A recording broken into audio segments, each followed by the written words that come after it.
أعوذ بالله من الشيطان الرجيم. بسم الله الرحمن الرحيم. الرحمن علم القرآن خلق الإنسان علمه البيان. الشمس والقمر بحسبان والنجم والشجر يسجدان والسماء رفعها ووضع الميزان ألا تطغوا في الميزان وأقيموا الوزن بالقسط ولا تخسروا الميزان. والأرض وضعها للأنام فيها فاكهة والنخل ذات الأكمام والحب ذو العصف والريحان فبأي آلاء ربكما تكذبان. خلق الإنسان من صلصال كالفخار وخلق الجان من مارج من نار فبأي آلاء ربكما تكذبان. رب المشرقين ورب المغربين فبأي آلاء ربكما تكذبان. مرج البحرين يلتقيان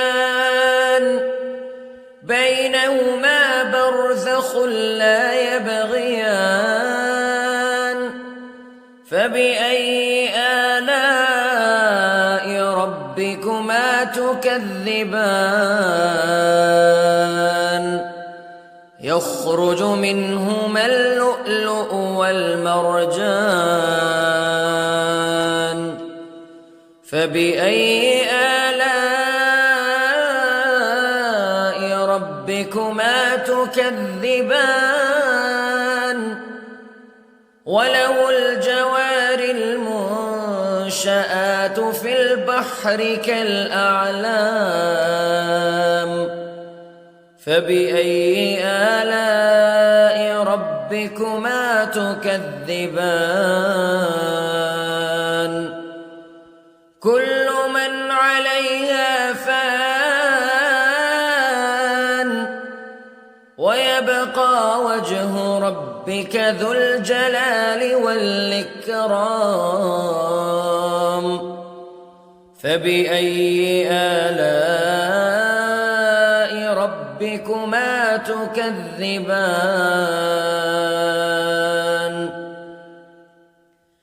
يسأله من في السماوات والأرض كل يوم هو في شأن فبأي آلاء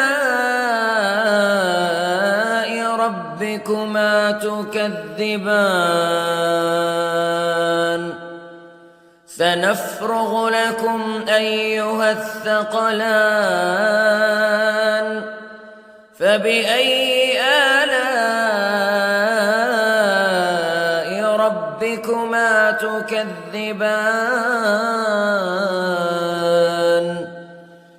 يا معشر الجن والإنس استطعتم أن تنفذوا من أقطار السماوات والأرض فانفذوا لا تنفذون إلا بسلطان فبأي آلاء ربكما تكذبان يرسل عليكما شواظ من نار ونحاس فلا تنتصران فبأي آلاء ربكما تكذبان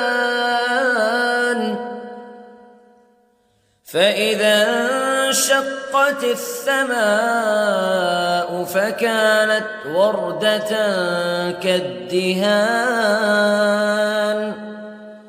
فبأي آلاء ربكما تكذبان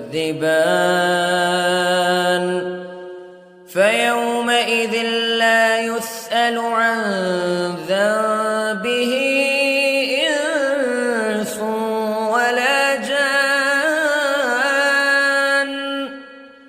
فبأي آلاء ربكما تكذبان يعرف المجرمون بسيماهم فيؤخذ بالنواصي والأقدام فبأي آلاء ربكما تكذبان هذه جهنم التي يكذب بها المجرمون يطوفون بينها وبين حميم آن فبأي آلاء ربكما تكذبان ولمن خاف مقام ربه جنتان فبأي آلاء ربكما تكذبان ذواتا أفنان فبأي آلاء ربكما تكذبان فيهما عينان تجريان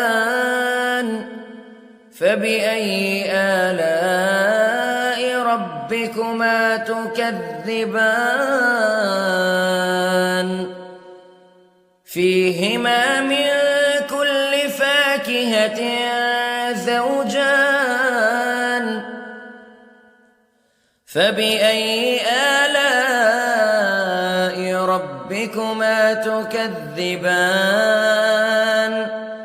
متكئين على فرش بطائنها من استبرق وجنى الجنتين دان فبأي آلاء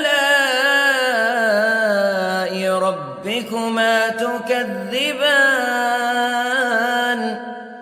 فيهن قاصرات الطرف لم يطمثهن إنس قبلهم ولا جان فبأي آلاء ربكما تكذبان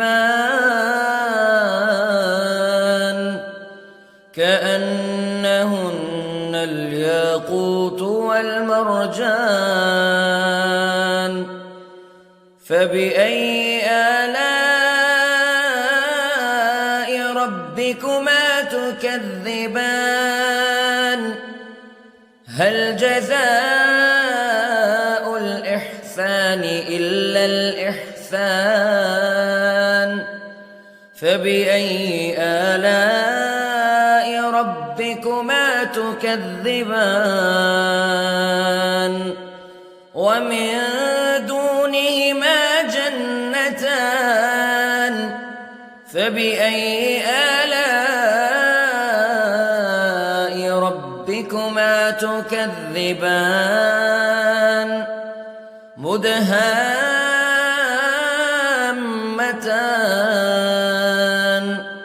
فبأي آلاء ربكما تكذبان فيهما عينان نضاختان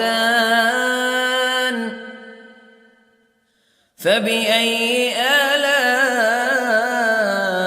ربكما تكذبان فيهما فاكهة ونخل ورمان فبأي آلاء ربكما تكذبان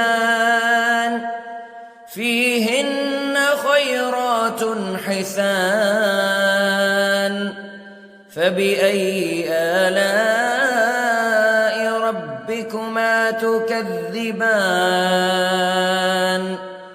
حور مقصورات في الخيام فبأي آلاء ربكما تكذبان